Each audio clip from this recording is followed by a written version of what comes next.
Assalamu alaikum sir. Hope you are doing well. I am Sanzida Jahan from 39 batch. Today, me and my group members are going to present a small portion of drama from George Bernard Shaw's play Man and Superman. We are presenting the story of Violet Robinson and Hector Malone. For our convenience, we have slightly changed some scenes and dialogues from the main text. Our drama opens with the scandal of Violet Robinson. Everyone gets so shocked to hear the news, and Violet's brother Octavius Robinson becomes so grief-stricken. But later on, Violet discloses that she is actually secretly married. But for some reasons, she does not want to reveal her husband's name. Though everyone gets relieved, but they wonder who the person could be. A few days later, when Jack Tanner and others are preparing themselves for a motoring party, Hector Malone comes and joins with them. Later on, from the conversation of Hector Malone and Violet Robinson, we get to know that Hector Malone is the secret husband of Violet and the reasons behind the concealing of their marriage. Here, we will get to see how much self-confident, strong, and a practical woman Violet is. Although Hector desperately wants to reveal the news, but Violet wants to conceal it for their betterment. Also, we will get to see Jack Tanner as a realist person, where everyone gets Violet's scandal very shocking. There, Tanner finds it very normal. Even he wants to support and congratulate Violet, but Violet strongly rejects his approval. So, this is a brief outline of our dramatic presentation. In our Jannatul Fardous, Shanta is acting as Robert Ramsden, Mohammed Abdullah Al Mashrafi as Jack Tanner, Mohammed Abdullah Al Mamun as Hector Malone, Nusrat Jahan Urmi as Anne Whitefield, Sumona Afroz Riya as Octavius Robinson, and me, Sanzida Jahan, as Violet Robinson. We hope you will enjoy our dramatic presentation. Thank you. Jack Tanner and Octavius Robinson is in Robert Ramsden's house. They are waiting for Ramsden in his library. While Ramsden and Anne enters with a worried face. Ramsden is about to say something but holds himself as he sees Jack Tanner. I didn't expect to see you still here, Mr. Tanner. Am I in the way? Well, Stop, Jack. Granny, he must know sooner or later. Octavius, I have a very serious news for you. It is quite private, delicate, and painful too. I am sorry to say, but do you wish Mr. Tanner to be present while I explain? I have no secrets from Jack. Are you sure? Let me say that the news for your sister, and that is quite terrible. Violet, what has happened? Is she dead? It's even worse than that, I guess. Is she badly hurt? Has there been an accident? No, nothing like that. and will you please tell us what has happened? I can't. Violet has done something terrible. Violet called on a stage doctor yesterday. She was wearing a wedding ring on her finger. I'm afraid there is no doubt that she did not really go to Eastbourne 3 weeks ago. Do you understand what am I trying to say? Who is the scoundrel? She won't tell us. What a frightful thing. And where is Violet now? Why are you going to her? I'm going to her. She wants head, she wants money, she wants respect and congratulations. She wants everything for her child. Where is she? Don't be headstrong. She is upstairs. What? And the nonsense at the cove. Go and do a miserable duty, Ramsden. Just kick out her. Clean your threshold from her contamination. I will go for a cab. I will take her away, Mr. Razib.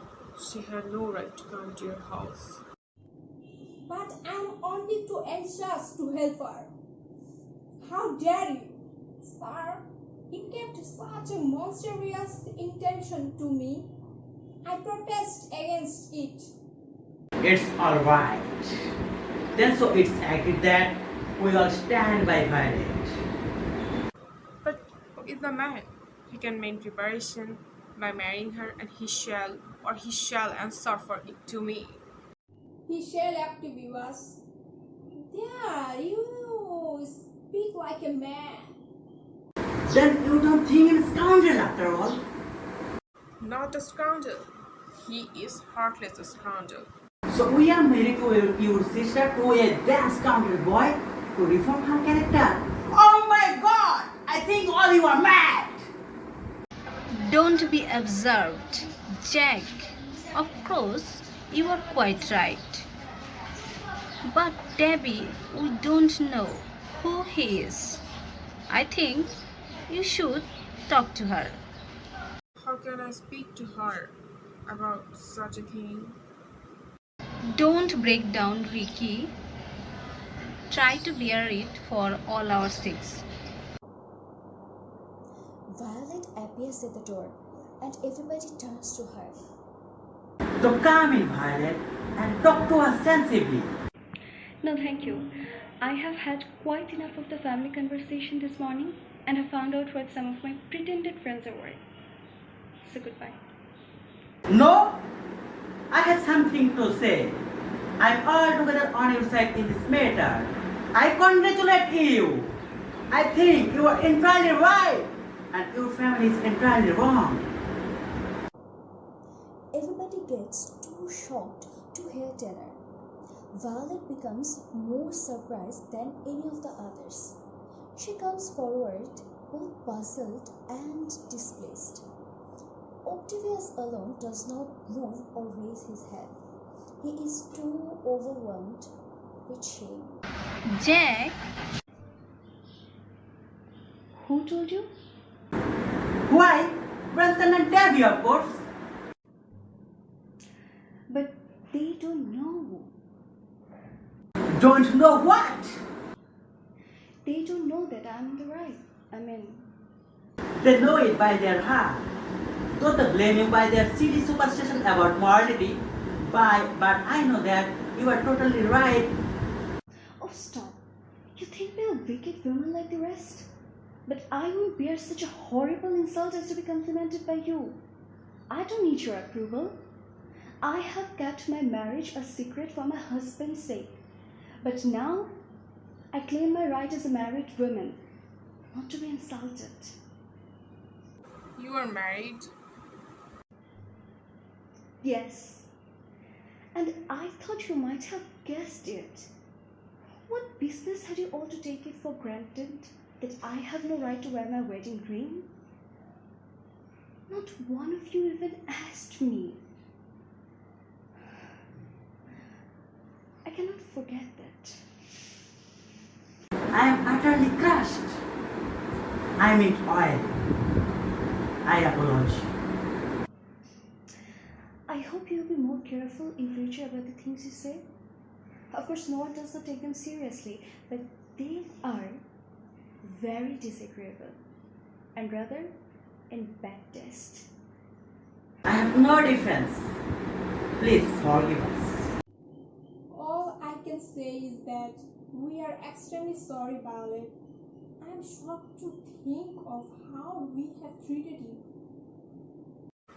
I beg pardon, Violet. I can say no more. Don't hurt us, Violet, when we are down. We seem to have made us fools, but you are the guy who made us fools. It's none of your business, Jack. In any case. No business of mine. But you don't know. Nusrat was accusing me of being the unknown gentleman. You? How infamous! How abominable! How disgracefully have you all been talking about me? If my husband knew it, he would never let me speak to any of you again. Violet leaves the place, leaving them staring. A few days later, Anne brings Mr. Hector Malone to introduce with Tanner. All of them are preparing themselves for a motorcar party, and Hector will also join with them. Let me introduce Mr. Malone with you, Tanner. To meet you, Mr. Tanner. I am also joining with you all. I am also a modest professor of a motor car. If Miss Robinson will allow me the privilege of taking her, my car is at her service. Violet. I think I may go so far as to say that I can depend on Miss Robinson's consent. I'm afraid we must leave Violet behind. There are circumstances which make it impossible for her to come on such expedition. May I know the reason? Mr. Malone, if you go nice with the violence, you go with another man's wife because she is married. I shall respect the lady's wishes, but would it be indiscreet to ask who her husband is? We don't know who he is. You must think this very strange. A little bit. Pardon me for saying so. No, it's okay. She has been married secretly, and her husband has forbidden her to declare his name. Well, it's a blow. I can hardly understand how a man can leave a wife in such a position. Surely it's not manly. It's not considerate. We feel that, as you may imagine pretty deeply. I can't dismiss that man's conduct lightly. However, I won't say anything. Whoever he is Miss Robinson's husband, and I should be glad for her sake to think better of him. I'm very sorry, Malone. Very sorry. About something else. Violet is coming from the house. I should esteem it a very great favor, man, if you would take the opportunity to let me have a few words with the lady alone. Yeah, of course. Come, Tanner. Come, Tammy. All of them left the place, and Violet comes down the avenue to Hector. Are they looking? No, Have you been telling all those lies for me? lying? Lying hardly describes it. I overdo it. I get carried away in an ecstasy of mendacity. Violet, I wish you would let me own up. No, no, Hector, you promised me not to. I'll keep my promise until you release me from it. But I feel mean. Lying to this man and denying my wife just dastardly. I wish your father were not so unreasonable. He is not unreasonable. He is right from his point of view. He has a prejudice against the English middle class. He wants me to marry a member of the aristocracy, someone with a handle to her name. Of course, it's just absurd, but I tell you, Violet, I don't like deceiving him. I feel like I was stealing his money. Why won't you let me own up? We can't afford it, Hector. You can be as much romantic as you please about love, but you must not be romantic about money. But Dad will find us out someday. Oh, yes, later on, of course. But don't let's go over this every time we meet, dear. You promised me. All right.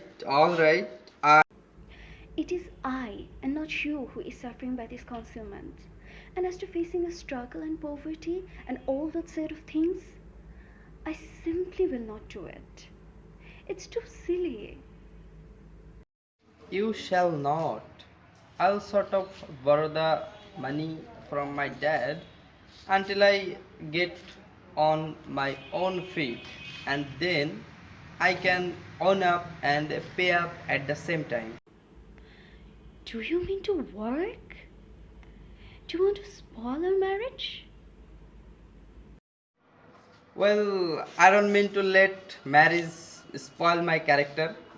Your friend, Mr. Tanner, has got the laugh on me a bit already about that. And The beast. I hate him. oh, he is alright anyway. He has proposed a motoring trip, and I'm going to take you. How jolly. Yes, but how are you going to manage? You see, they have already warned me off going with you. They have told me in confidence that you are married. Suddenly, Hector notices Tanner is approaching towards them. Your car is a great success, Mr. Malone. Oh, thank you, Mr. Tanner. I'll be pleasured if you allow me to show you my little American steam car, Miss Robinson. I shall be very pleased.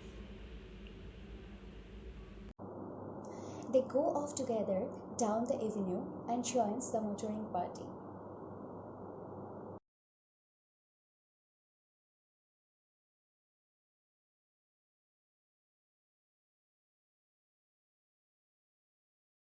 Hector Mellon is the son of a millionaire father Mellon.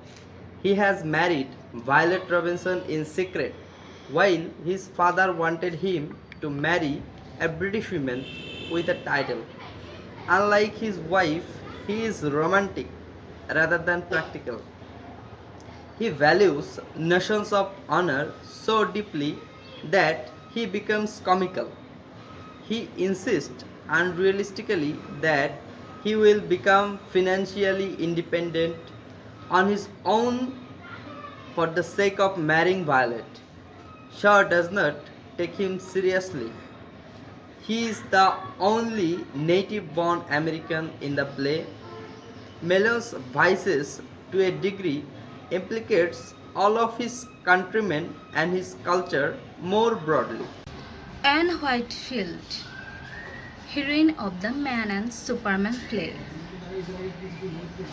She is intelligent woman. She is beautiful, graceful and respectable.